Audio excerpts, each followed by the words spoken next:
Hello दोस्तों, आपका स्वागत है अपने यूट्यूब चैनल पर। आज हम 24 दिसंबर सी टेट 2021 पेपर 1 के फुल 30 क्वेश्चंस ईवीएस के करेंगे।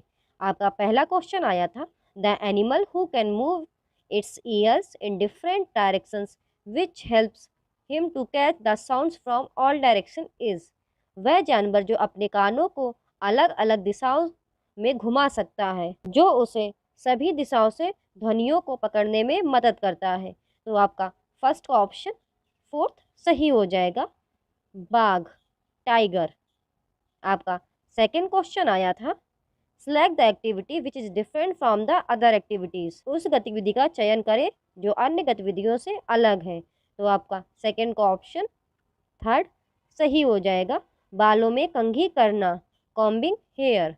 का थर्ड क्वेश्चन आया था, मैच द फॉलोइंग से। तो वन साइड आपका name of the birds and second side description about the nest. तो आपका जो थर्ड का ऑप्शन करेक्ट हो जाएगा वह है आपका फोर्थ। आपका फोर्थ क्वेश्चन आया था, अ group of 3 eatable each member of which is rich in iron is. 3 खाद्य पदार्थों का एक समूह जिसमें आयरन भरपूर है। तो आपका फोर्थ का ऑप्शन पहला करेक्ट हो जाएगा, पालक, गुड़, आंवला। दोस्तों, अगर आपको ये वीडियोस अच्छे लगते हैं तो चैनल को सब्सक्राइब जरूर कीजिएगा, वीडियो को लाइक भी कर दीजिएगा। और आप ऐसी वीडियोस देखना चाहते हैं तो इस यूट्यूब चैनल को विजिट करें। इस यूट्यूब चैनल पर 2021-22 में हुए सी टेट पेपर 1 और पेपर 2 के मैक्सिमम शिफ्टों के सॉल्यूशंस ऑलरेडी प्रोवाइड कर दिए हैं। आप चैनल को विजिट करें और सभी वीडियोस को देख लीजिए। आपका फिफ्थ क्वेश्चन आया था, title of the lesson of the class fifth book written by the president of our country is. हमारे देश के राष्ट्रपति द्वारा लिखित कक्षा 5वीं पुस्तक के पाठ का शीर्षक है। तो आपका फिफ्थ ऑप्शन थर्ड करेक्ट हो जाएगा, ब्लो हॉट ब्लो कोल्ड। आपका सिक्स्थ क्वेश्चन आया था, a car covers a distance of 1512 kilometres इन 28 घंटे, the average speed of the car is. एक कार 28 घंटे में 1512 किलोमीटर की दूरी तय करती है, कार की औसत गति है। तो इसमें आपको एवरेज स्पीड फाइंड करनी है। तो आपका सिक्स का ऑप्शन सेकंड करेक्ट हो जाएगा, 15 मीटर पर सेकेंड। आपका सेवेंथ क्वेश्चन आया था, in one of the state of our country it is observe that most of the houses in rural areas are made on the strong bamboo pillars. The wooden floors are made almost 3 to 3.5 m high. The walls of the houses are also made of wood. Because of heavy rains, the roof of the houses are generally made sloping. This state could be। हमारे देश के एक राज्य में यह देखा गया कि ग्रामीण क्षेत्रों में अधिकांश घर मजबूत बांस के खंभों पर बने होते हैं। लकड़ी के फर्श लगभग 3 से 3.5 मीटर ऊंचे होते हैं। घरों की दीवारें भी लकड़ी से बनी होती हैं।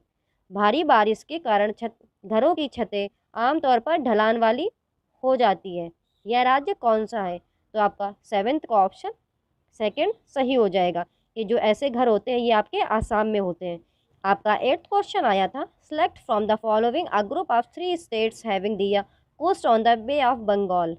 निम्नलिखित में से 3 राज्यों के समूह का चयन करें जिनके तट बंगाल की खाड़ी पर स्थित हैं। तो आपका एट्थ का ऑप्शन सेकंड सही हो जाएगा, आंध्र प्रदेश, तमिलनाडु, उड़ीसा। आपका नाइन्थ क्वेश्चन आया था, in Jharkhand the village council panchayat allots land for farming by draw of lots. The special unit used for the allotment of land is 10। The meaning of this unit is. Jharkhand में ग्राम परिषद panchayat draw द्वारा खेती के लिए भूमि आवंटित करती है। भूमि आवंटन के लिए प्रयुक्त विशेष इकाई 10 है। इस इकाई का अर्थ है।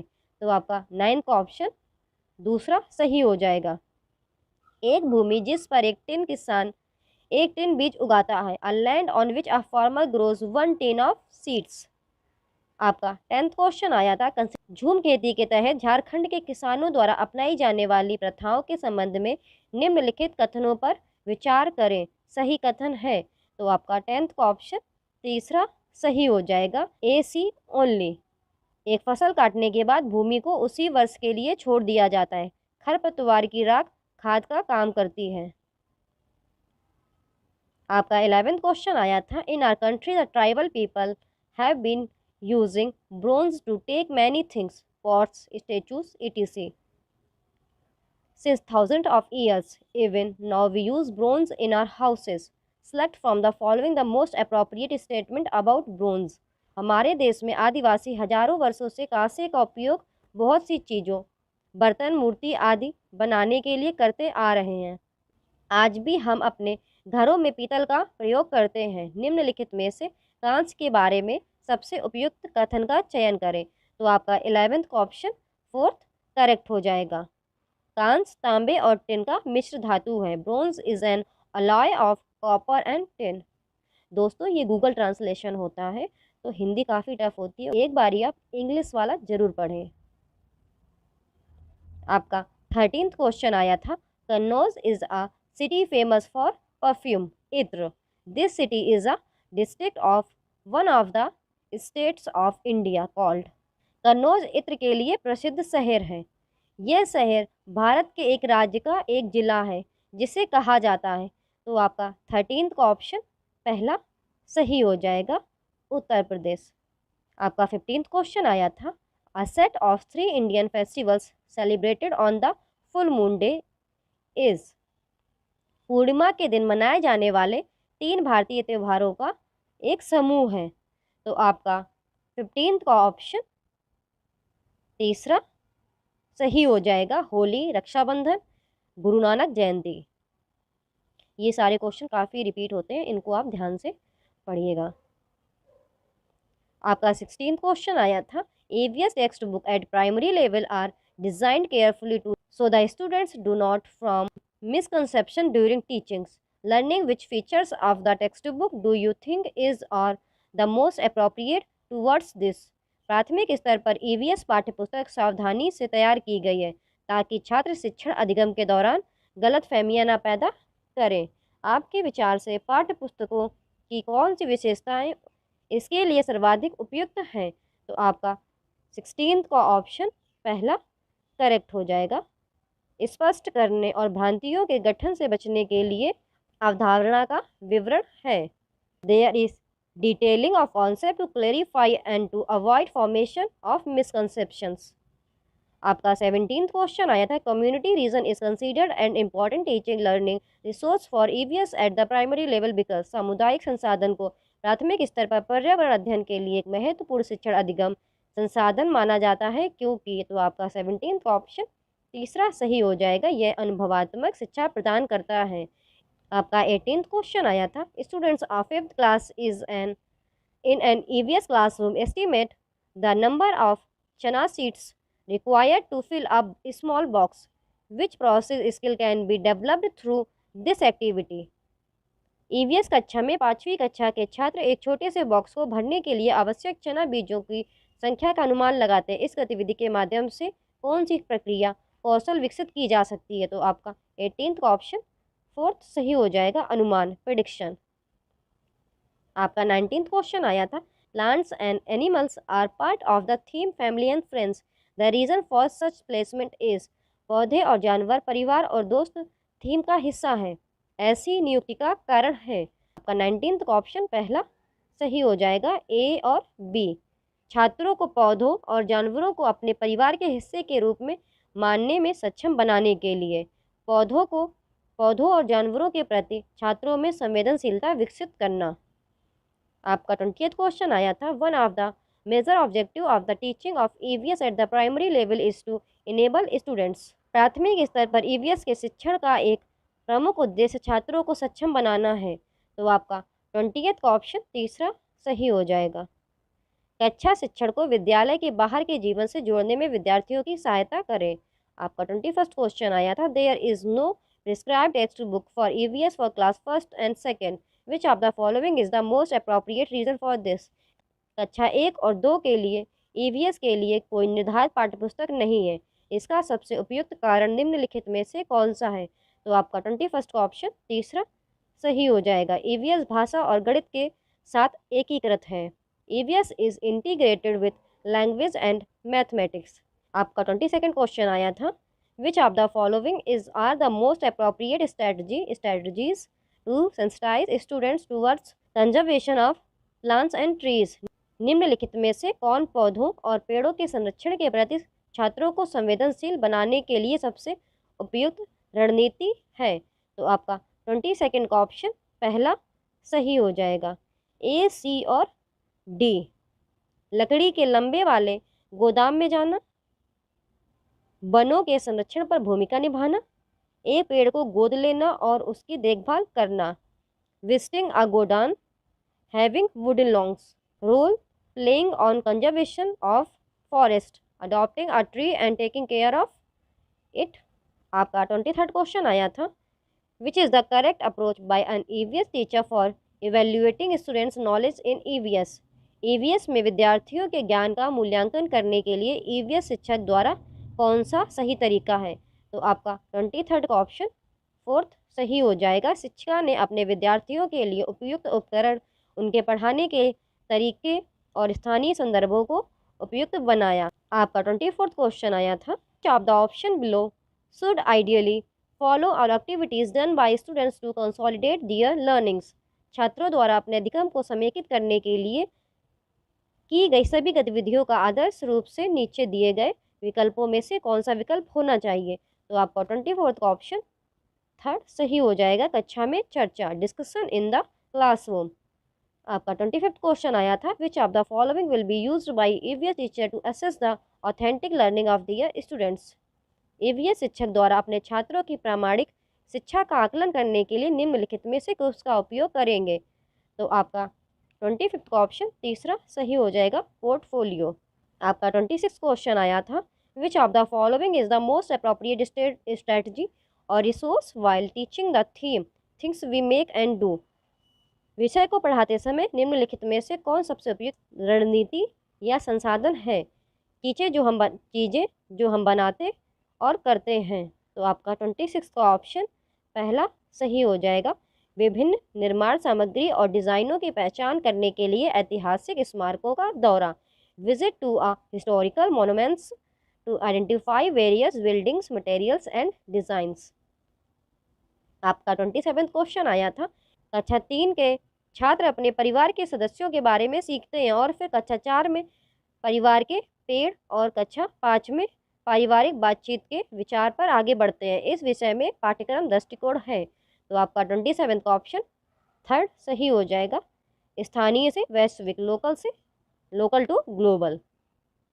आपका 28 क्वेश्चन आया था, ईवीएस पाठ्य योजना में विचार करने के लिए शिक्षक के लिए निम्नलिखित में से कौन सा एक महत्वपूर्ण तत्व है?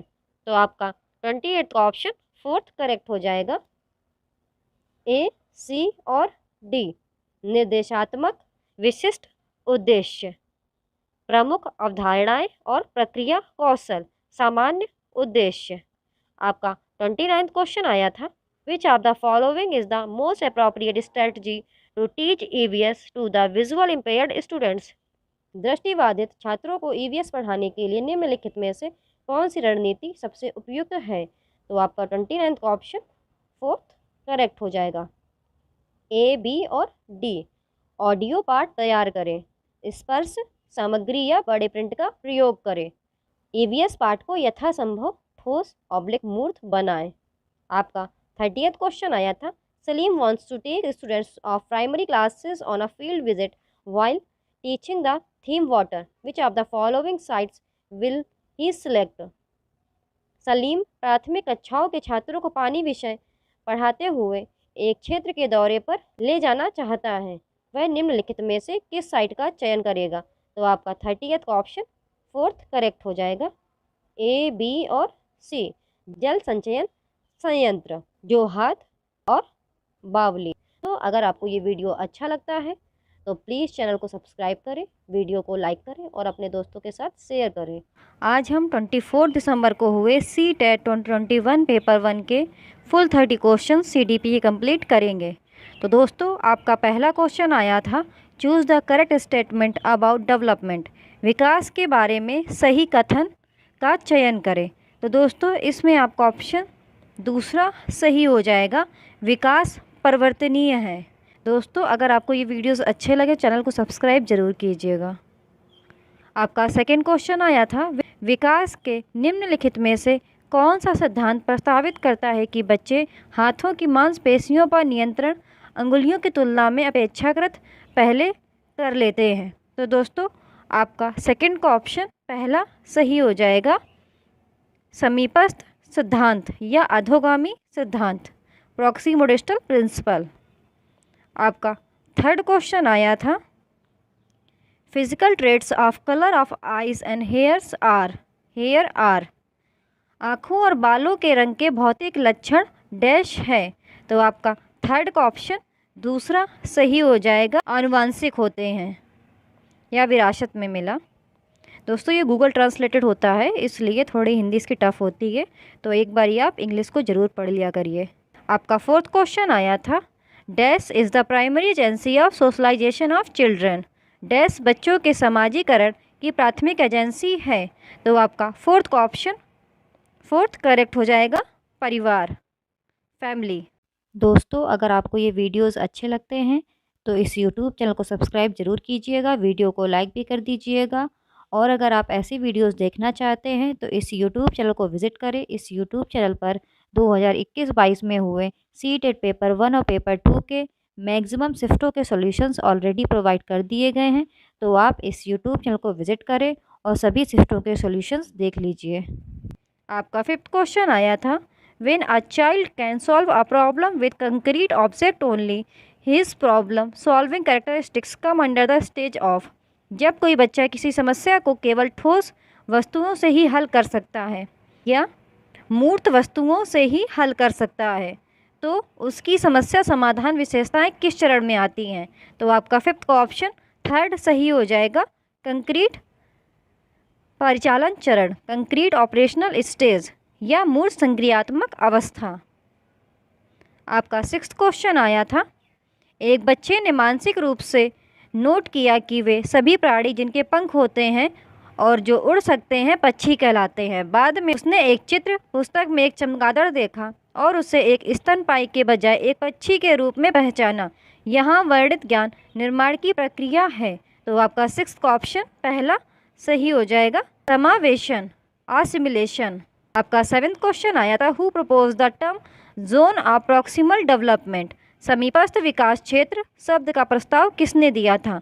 तो आपका सेवेंथ का ऑप्शन सेकंड करेक्ट हो जाएगा, लेव वेगोत्स्की। आपका एट्थ क्वेश्चन आया था, निम्नलिखित में से कौन बच्चे के संज्ञानात्मक विकास पर जीन पियाजे और लेव वेगोत्स्की के विचारों के बीच प्रमुख अंतर को सही ढंग से निर्दिष्ट करता है? तो आपका एट्थ का ऑप्शन पहला सही हो जाएगा। जबकि पियाजे ने अपनी दुनिया को समझने के लिए बच्चों के स्वतंत्र प्रयासों पर जोर दिया, वेगोत्स्की संज्ञानात्मक विकास को सामाजिक रूप से मध्यस्थ प्रक्रिया के रूप में देखते हैं। कहने का अर्थ है पियाजे बच्चे के स्वतंत्र प्रयासों द्वारा जगत को अनुभव करने पर जोर देते हैं, जबकि वेगोत्स्की संज्ञानात्मक विकास को सामाजिक मध्यस्थ प्रक्रिया के रूप में देखते हैं। आपका नाइन्थ क्वेश्चन आया था, फातिमा का कारण आपको ईमानदार होना चाहिए क्योंकि तब आपके माता पिता को आप पर गर्व होगा। लॉरेंस कोल्वर के नैतिक तर्क के सिद्धांत के किस चरण में फातिमा आती है? तो आपका नाइन्थ का ऑप्शन थर्ड करेक्ट हो जाएगा, good boy good girl orientation. आपका 10th क्वेश्चन आया था, which of the following will help in creating a conducive learning environment in class? निम्नलिखित में से कौन कक्षा में सीखने के लिए अनुकूल माहौल बनाने में मदद करेगा? तो आपका 10th का ऑप्शन पहला सही हो जाएगा, सभी छात्रों को भागीदारी के समान अवसर प्रदान करना, providing equal opportunities of participation to all the students. आपका 11th क्वेश्चन आया था, which of the following is a primary characteristic of progressive education? निम्नलिखित में से कौन प्रगतिशील शिक्षा की प्राथमिक विशेषता है? तो आपका 11th का ऑप्शन तीसरा सही हो जाएगा, कक्षा में लचीला पाठ्यक्रम और मूल्यांकन, flexible curriculum and assessment in the classroom, या पाठचर्या और आकलन में लचीलापन। आपका 12th क्वेश्चन आया था, according to Harvard Gardner theory of multiple intelligences, if a child in the classroom is able to respond appropriately to the temperaments, intentions and moods of peer group she has। Harvard gardener के बहुबुद्धि के सिद्धांत के अनुसार यदि कक्षा में कोई बच्चा सहकर्मी समूह के स्वभाव, इरादों, और मनोदशा के प्रति उचित प्रतिक्रिया देने में सक्षम है तो उसके पास है। तो आपका 12th का ऑप्शन 3rd करेक्ट हो जाएगा। इंटरपर्सनल इंटेलिजेंस, अंतर्वैयक्तिक बुद्धि। आपका 13th क्वेश्चन आया था, while teaching the concept of occupation Monika showed flash card of both man and women in non traditional roles. This strategy will help in. व्यवसाय की अवधारणा को पढ़ाते हुए मोनिका ने गैर पारंपरिक भूमिकाओं में पुरुषों और महिलाओं दोनों के फ्लैश कार्ड दिखाए। इस रणनीति में मदद मिलेगी। तो आपका 13th का ऑप्शन 2nd करेक्ट हो जाएगा। लिंग स्टीरियोटाइप, लचीलेपन को बढ़ावा देना, प्रमोटिंग जेंडर स्टीरियोटाइप फ्लेक्सिबिलिटी, या लैंगिक रूढ़िवादिता में लचीलेपन को प्रोत्साहन मिलेगा। आपका 14th क्वेश्चन आया था, which of the following is not a higher order thinking skill. निम्न में से कौन उच्च कोटि का चिंतन कौशल नहीं है। तो आपका 14th का ऑप्शन 4th करेक्ट हो जाएगा। रिकॉल, प्रत्यय स्मरण। आपका 15th क्वेश्चन आया था, which of the following is the example of criterion referenced assessment. निम्नलिखित में से कौन सा मानदंड संदर्भित मूल्यांकन का उदाहरण है। तो आपका 15th का ऑप्शन पहला सही हो जाएगा। सीखने के लिए न्यूनतम स्तर की कसौटी पर आधारित एक परीक्षण, a test based on a criterion of minimum level of learning. आपका 16th क्वेश्चन आया था, the right of person with disabilities act 2016 के अनुसार किसी ऐसे व्यक्ति को संदर्भित करने का सही तरीका है जिसकी बौद्धिक कार्यप्रणाली में सीमाएं हैं। तो आपका 16th का ऑप्शन 4th करेक्ट हो जाएगा। बौद्धिक अक्षमता वाला व्यक्ति, पर्सन विथ इंटेलेक्चुअल डिसेबिलिटी। दोस्तों, अगर आपको ये वीडियोस एंड ये सोल्यूशन अच्छा लगे तो चैनल को सब्सक्राइब जरूर कीजिएगा। आपका 17th क्वेश्चन आया था, which of the following does not characterize inclusion. निम्नलिखित में से कौन समावेशन की विशेषता नहीं है। तो आपका 17th का ऑप्शन 4th करेक्ट हो जाएगा। श्रवण बाधित बच्चों के लिए एक अलग स्कूल होना, having a separate school for children with hearing impairment, या श्रवण अक्षमता वाले बच्चों के लिए अलग विद्यालय का प्रावधान। दोस्तों, इस बात पर जरूर ध्यान दिया करिए, क्वेश्चन में पूछा गया है। इसमें पूछा गया था निम्नलिखित में से कौन समावेशन की विशेषता नहीं है, इसलिए इसका ऑप्शन 4th करेक्ट हो जाएगा। आपका 18th क्वेश्चन आया था, राजन अपनी दुनिया में खोया हुआ प्रतीत होता है क्योंकि वह दूसरों के साथ आंखों के संपर्क से बचता है और दिन भर अकेले ही खेलता है। राजन का व्यवहार निम्नलिखित में से किस विकार का संकेत दे रहा है। तो आपका 18th का ऑप्शन दूसरा सही हो जाएगा। ऑटिज्म स्पेक्ट्रम डिसऑर्डर, आत्मकेंद्रित स्पेक्ट्रम विकार, या स्वलीन क्रम विकार। आपका 19th क्वेश्चन आया था, पाठ पढ़ते समय चूक, उलटफेर और प्रतिस्थापन करने में कठिनाई किसका संकेत है। तो आपका 19th का ऑप्शन दूसरा सही हो जाएगा, डिसलेक्सिया। क्वेश्चन में पूछा गया था, विषय वस्तु को पढ़ते समय शब्दों को हटाने, उलटकर लिखने और बदलकर लिखने में कठिनाई आना किस विकार की तरफ इशारा करता है। आपका 20th क्वेश्चन आया था, the ability to think about something in novel and unusual ways and coming up with unique solutions to a problem is called. किसी चीज़ के बारे में नए और असामान्य तरीके से सोचने और किसी समस्या के अनूठे समाधान के साथ आने की क्षमता कहलाती है। तो आपका 20th का ऑप्शन 4th सही हो जाएगा, सृजनात्मकता, क्रिएटिविटी। आपका 21st क्वेश्चन आया था, एक शिक्षिका अपने विद्यार्थियों के साथ चर्चा को सुविधाजनक बनाने के लिए पाठ और फलों और सब्जियों के कुछ चित्रों का उपयोग करती है। छात्र इन विवरणों को पिछले ज्ञान से जोड़ते हैं और पोषण की अवधारणाओं को सीखते हैं। यह दृष्टिकोण आधारित है। तो आपका 21st का ऑप्शन 4th सही हो जाएगा, ज्ञान का निर्माण, कंस्ट्रक्शन ऑफ नॉलेज। आपका 22nd क्वेश्चन आया था, सृजा को विश्वास है कि वह पिछली बार की तरह ही आगामी गणित की परीक्षा में असफल हो जाएगी और उसने इस विषय में प्रयास करना बंद कर दिया है। साथ ही उसकी शिक्षिका उससे कम अपेक्षाएं रखती है।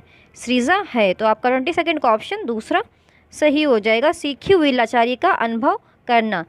आपका 23rd क्वेश्चन आया था, अबीर की कक्षा में बच्चे संयुक्त रूप से ज्ञान का निर्माण करने के लिए शिक्षक और साथियों के साथ चुनौतीपूर्ण गतिविधियों की एक विस्तृत श्रृंखला में भाग लेते हैं। इस प्रकार की कक्षा कहलाएगी। तो आपका 23rd का ऑप्शन पहला सही हो जाएगा।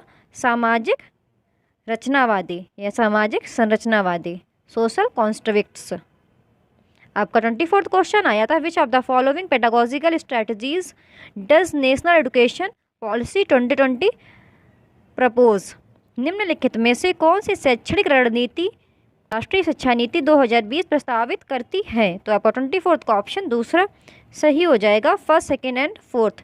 पूछताछ आधारित शिक्षा, कहानी कहने पर आधारित शिक्षा, शिक्षा शास्त्र, चर्चा आधारित कक्षाएं, inquiry based learning, story telling based pedagogy, discussion based classroom.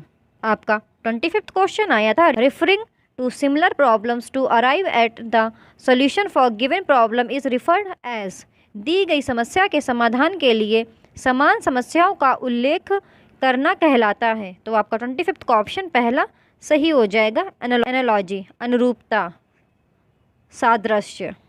आपका 26th क्वेश्चन आया था, concept maps helps in facilitating understanding of concepts by. अवधारणा मानचित्र निम्नलिखित द्वारा अवधारणाओं को समझने में मदद करते हैं। तो आपका 26th का ऑप्शन पहला सही हो जाएगा। सूचना का संश्लेषण और आयोजन, सिंथेसाइजिंग एंड ऑर्गेनाइजिंग इंफॉर्मेशन, या जानकारी को संश्लेषित और सुव्यवस्थित करके। आपका 27th क्वेश्चन आया था, errors made by children in the process of learning are indicative of. सीखने की प्रक्रिया में बच्चों द्वारा की गई त्रुटियां किसकी सूचक हैं? तो आपका 27th का ऑप्शन तीसरा सही हो जाएगा। वयस्कों की तुलना में बच्चों की सोच में गुणात्मक अंतर, qualitative difference in children's thinking as compare to adults.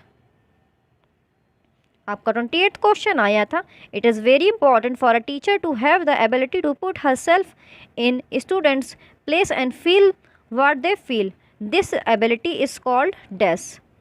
एक शिक्षक के लिए बहुत महत्वपूर्ण है कि वह स्वयं को विद्यार्थी के स्थान पर रखने की क्षमता रखता हो और जो वे महसूस करते हैं उसे महसूस कर सके। इस क्षमता को डैश कहा जाता है।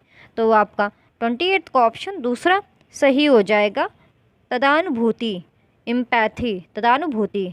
आपका 29th क्वेश्चन आया था, in a situation when outcome is uncertain but focus is on failure, a child is likely to experience dash. ऐसी स्थिति में जब परिणाम अनिश्चित होता है लेकिन विफलता पर ध्यान केंद्रित होता है, एक बच्चे को डैश का अनुभव होने की संभावना होती है।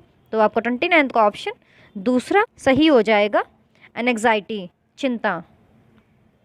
आपका 30th क्वेश्चन आया था, which of the following strategies will not enhance the quality of the teaching learning process. निम्नलिखित में से कौन सी रणनीति शिक्षा अधिगम प्रक्रिया की गुणवत्ता में वृद्धि नहीं करेगी? तो आपका 30th का ऑप्शन फोर्थ करेक्ट हो जाएगा। बच्चों को लेबल करने के लिए कई तरीकों का उपयोग करना, using multiple ways to label the children.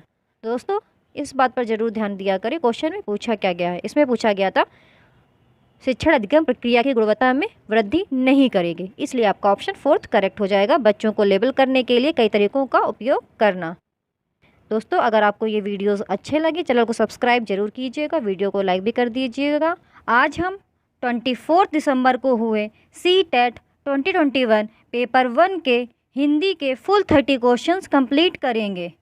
तो दोस्तों आपके स्टार्टिंग के 15 क्वेश्चंस आपके पैसेज बेस्ड होते हैं, जिसमें आपका एक गद्यांश गिवन होता है और दूसरा पद्यांश।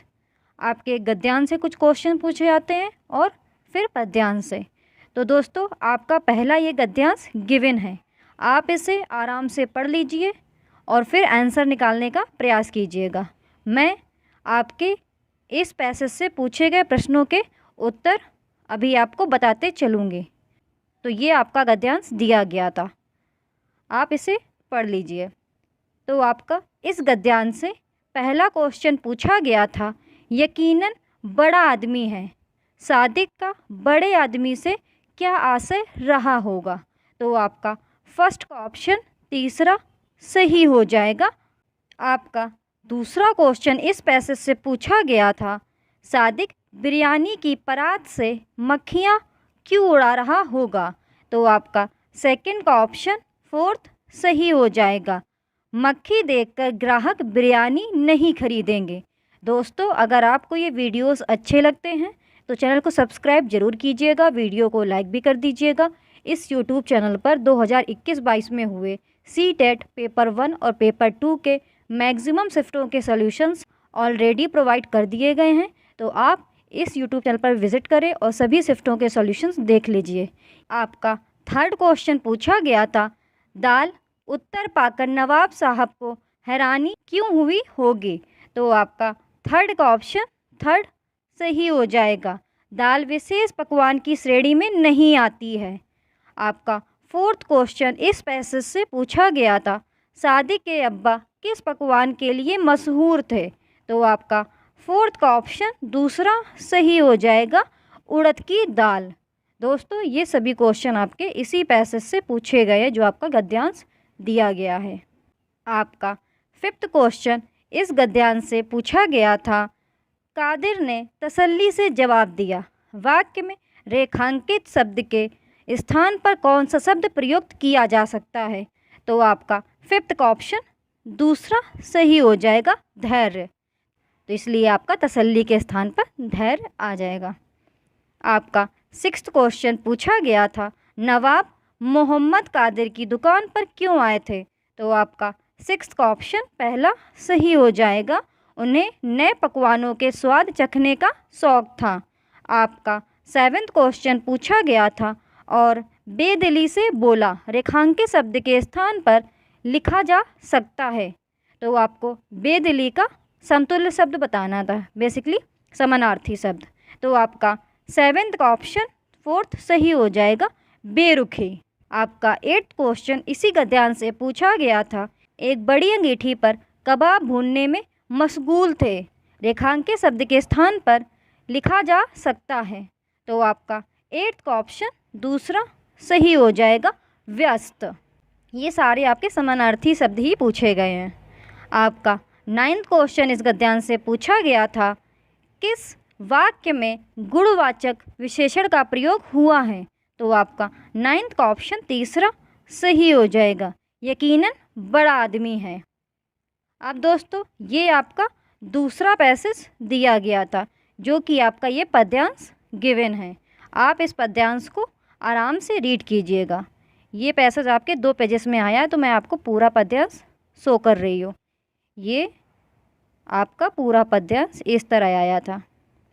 इधर से आपका स्टार्टिंग है और इधर पर आपके ये पद्यांश की लाइनें ख़त्म हो रही हैं। तो आपका इस पद्यांश से पहला क्वेश्चन जो पूछा गया था वह ये है, प्रस्तुत पद्यांश का केंद्रीय भाव क्या है? तो आपका 10th का ऑप्शन तीसरा सही हो जाएगा, बाधाओं से जूझने वाले ही जीवन में बहुत कुछ कर पाते हैं। दोस्तों, अगर आपको ये वीडियोस अच्छे लगें, चैनल को सब्सक्राइब ज़रूर कीजिएगा, वीडियो को लाइक भी कर दीजिएगा।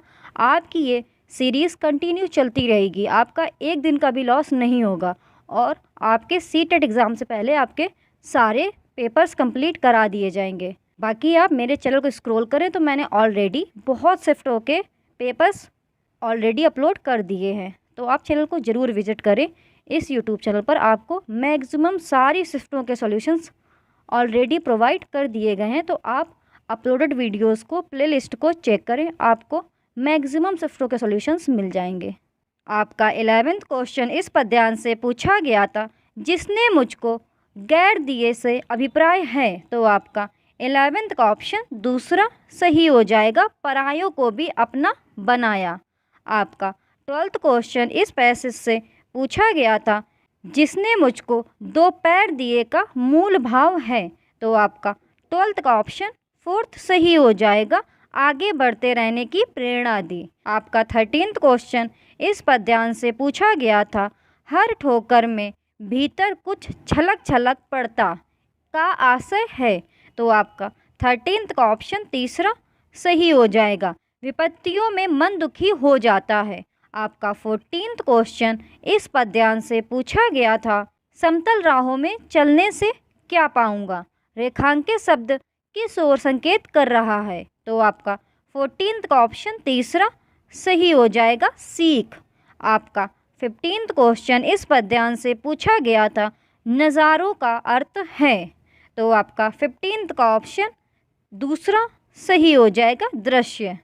तो दोस्तों, आपके इधर पर गद्यांश और पद्यांश से पूछे गए 15 क्वेश्चंस ख़त्म हो जाते हैं। तो दोस्तों, आपका 16th क्वेश्चन पूछा गया था, चॉम्स्की के अनुसार मानव मस्तिष्क में स्थित नियमों का समूह कहलाता है। तो आपका 16th का ऑप्शन दूसरा सही हो जाएगा, सार्वभौमिक व्याकरण। आपका 17th क्वेश्चन पूछा गया था, भाषा एक सामाजिक संकल्पना है, इसमें यह विचार सम्मिलित है कि भाषा डैश। तो आपका 17th का ऑप्शन पहला सही हो जाएगा, सामाजिक अंतःक्रिया के द्वारा अर्जित की जाती है। दोस्तों, अगर आपको ये वीडियोस अच्छे लगे, चैनल को सब्सक्राइब जरूर कीजिएगा। आपका 18th क्वेश्चन पूछा गया था, निम्नलिखित में से कौन सा भाषा अर्जन के व्यवहारवादी सिद्धांत से संबंधित नहीं है? तो आपका 18th का ऑप्शन फोर्थ सही हो जाएगा, सामाजिक अंतःक्रिया। आपका 19th क्वेश्चन पूछा गया था, भाषा विकास का संज्ञानात्मक सिद्धांत समर्थन करता है कि भाषा डैश। तो आपका 19th का ऑप्शन फोर्थ सही हो जाएगा, बच्चे के बोलना शुरू करने से पहले संकल्पना की समझ पर निर्भर करती है। आपका 20th क्वेश्चन पूछा गया था, निम्नलिखित में से कौन से प्रारंभिक साक्षरता से संबंधित नहीं है? तो आपका 20th का ऑप्शन फोर्थ सही हो जाएगा। आपका 21st क्वेश्चन पूछा गया था, निम्नलिखित में से कौन सा कथन पठन कौशल विकसित करने की तकनीक है? तो आपका 21st का ऑप्शन दूसरा सही हो जाएगा, ए सही है तथा बी गलत है। तो आपके कथन जो दिए गए थे वह थे, कक्षा में पठन कोना पठन कौशल के विकास में सहायक है, और बी दिया गया था, बच्चों को जोड़े में बैठाकर उन्हें अपनी पसंद तथा नापसंद के बारे में चर्चा करने के लिए कहना।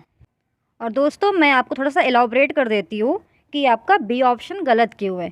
जो बी ऑप्शन है ये मौखिक कौशल के लिए तो सही है, लेकिन इसमें पूछा गया था पठन कौशल के लिए, इसलिए आपका ऑप्शन दूसरा सही हो जाता है कि जो पठन कौशल के लिए है वो आपका ए पॉइंट तो सही है, लेकिन आपका बी पॉइंट गलत हो जाता है, क्योंकि वो मौखिक कौशल के लिए अच्छा है चर्चा करना, बट पठन कौशल में सहायक नहीं है।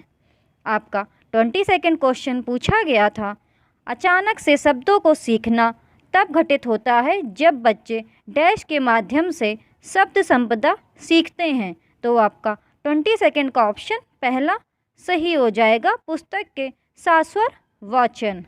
दोस्तों, मैं अगर आपको एलैबोरेट करूँगी तो आपका वीडियो की लेंथ बहुत इंक्रीज़ हो जाएगी, इसलिए बस मैं ये ट्राई कर रही हूँ कि अब आपका लास्ट मोमेंट है तो मैं आपको ज़्यादा से ज़्यादा क्वेश्चन प्रोवाइड कर सकूँ, क्योंकि अभी तक आप लोगों ने प्रिपरेशन तो ऑलरेडी कर ही रखी होगी अगर आप सीटेट इस ईयर देने जा रहे हैं। तो इसीलिए मैं बस आपको maximum to maximum question provide करने का ट्राई कर रही हूँ। आपका 23rd क्वेश्चन पूछा गया था, प्रक्रिया आधारित लेखन उपागम में डैश सोपान के दौरान पाठक तथा लिखने के उद्देश्य को चिन्हित किया जाता है। तो आपका 23rd का ऑप्शन दूसरा सही हो जाएगा, पूर्व लेखन। आपका 24th क्वेश्चन पूछा गया था, स्वनिमिक जागरूकता संबंधित है। तो आपका 24th का ऑप्शन दूसरा सही हो जाएगा, बोले गए शब्दों में स्वनियमों को पहचान कर उनमें परिवर्तन करने की योग्यता से। आपका 25th क्वेश्चन पूछा गया था, निम्नलिखित में से कौन सी एक प्रभावकारी पठन रणनीति है? तो आपका 25th का ऑप्शन पहला सही हो जाएगा, पठन सामग्री में वर्णों या शब्दों के अर्थ निकालना पड़ना है। आपका 26th क्वेश्चन पूछा गया था, एक अच्छे डैश में सभी वाक्य मिलकर मुख्य विचार को अर्थ देते हैं। तो आपका 26th का ऑप्शन पहला सही हो जाएगा, अनुच्छेद।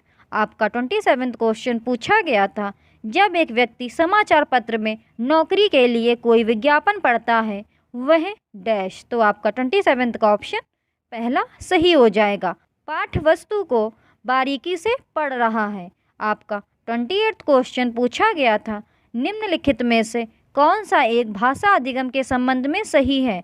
तो आपका 28वां का ऑप्शन दूसरा सही हो जाएगा। भाषा अधिगम की गति मुद्रित एवं लिखित समृद्ध परिवेश में बढ़ जाती है। आपका 29वां क्वेश्चन पूछा गया था, एक भाषा शिक्षिका कक्षा 4th के विद्यार्थियों को एक अनुच्छेद लिखने के लिए कहती है। जब वे लिख लेते हैं तो प्रत्येक बच्चे के अनुच्छेद लेखन में व्याकरणिक त्रुटियों पर लाल घेरा बनाकर उन्हें सही करती है। शिक्षिका की रणनीति। तो आपका 29 का ऑप्शन दूसरा सही हो जाएगा। भाषा अधिगम के लिए अनुपयुक्त है। आपका 30वां क्वेश्चन पूछा गया था, भाषा अधिगम में कहानी सुनाना डैश एक प्रभावकारी माध्यम है। तो आपका 30वां का ऑप्शन दूसरा सही हो जाएगा, श्रवण कौशलों को विकसित करने के लिए।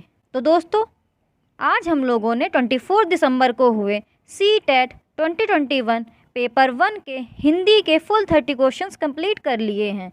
दोस्तों, अगर आपको ये वीडियोस अच्छे लगे तो इस चैनल को ज़रूर सब्सक्राइब कीजिएगा। इस यूट्यूब चैनल पर आपको ऐसे ही वीडियोस डेली आपको मिलते रहेंगे। Thank you for watching the videos.